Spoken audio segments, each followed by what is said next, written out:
तत्कालीन प्रबंधन समिति को आंख में धूल झोंककर या गलत मार्कशीट दिखाकर अपना बहाली करवा लिए।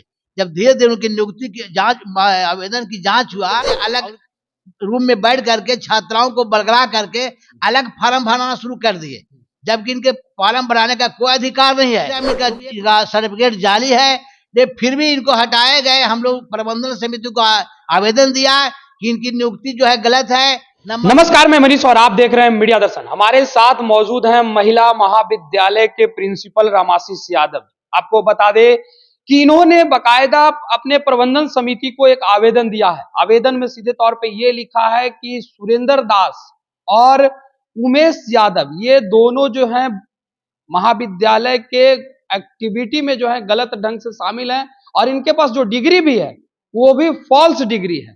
इन्हीं से जानने की प्रयास करते हैं कि आखिर इन्होंने प्रबंधन समिति को निलंबन के लेकर के आवेदन आखिर क्यों दिया। आपने आखिर निलंबन के लिए सुरेंद्र दास और उमेश यादव को क्यों दिया है? पहला बात तो है कि सुरेंद्र दास की जो एमए का डिग्री है, जितना एक प्रोफेसर के लिए योग्यता चाहिए वह योग्यता नहीं है। तत्कालीन प्रबंधन समिति को आंख में धूल झोंककर या गलत मार्कशीट दिखाकर अपना बहाली करवा लिए। जब धीरे धीरे उनकी नियुक्ति की जांच आवेदन की जांच हुआ और उनके एमए का डिग्री का जांच हुआ तो पता चला कि इनका जो मार्क्स एमए का है 51.5 है, जबकि प्रोफेसर के लिए 55% अंक एमए में होना चाहिए। नंबर 1। नंबर 2 है कि इसके बाद भी इन्होंने महाविद्यालय के प्रति गलत काम करने लगे। कोई भी काम रहे तो अलग इन्होंने सरकार चलाना शुरू कर दिया, अलग रूम में बैठ करके छात्राओं को बरकरार करके अलग फार्म भरना शुरू कर दिए, जबकि इनके फार्म भराने का कोई अधिकार नहीं है, क्योंकि एक तो ये प्रोफेसर थे, दूसरा में इनका सर्टिफिकेट जाली है। ये फिर भी इनको हटाए गए। हम लोग प्रबंधन समिति को आवेदन दिया कि इनकी नियुक्ति जो है गलत है। नंबर 2 में कि लोग महाविद्यालय के प्रति जो महाविद्यालय का नियम है उसका पालन नहीं कर रहे हैं, हमेशा आप शब्द का प्रयोग करते हैं, हमारे खिलाफ लड़कियों को बलगाने का काम करते हैं।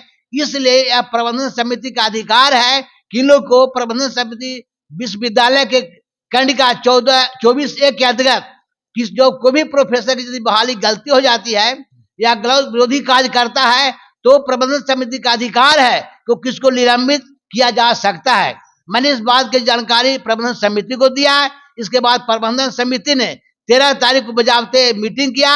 अब मीटिंग करने के बाद इन तीनों शिक्षकों को महाविद्यालय से निलंबित कर दिया गया है।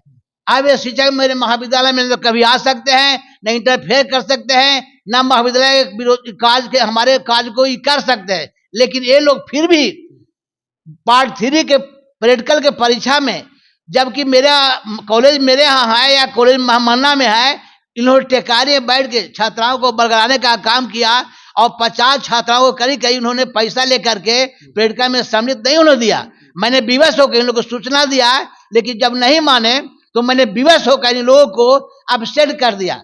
अब छात्राओं के भविष्य की बात है, मैंने तो उसको अपसेट कर दिया। जब छात्राएं फेल कर जाएगी तो सारी जवाबदेही सुरेंद्र दास और उसके सहयोगी श्री उमेश यादव और गौतम कुमार को जाएगा। अगर बात की जाए तो लगातार प्रैक्टिकल के लेकर के आरोप लगाए जा रहे थे। कई लड़कियां ये कह रही थी कि प्रैक्टिकल के नाम पे पैसे लिए जा रहे हैं। आखिर इसको रोकने का प्रयास आपने किया कि नहीं? मैंने कभी किसी को प्रैक्टिकल में पैसा लेने के नहीं कहा कि कोई पैसा ले सकता है।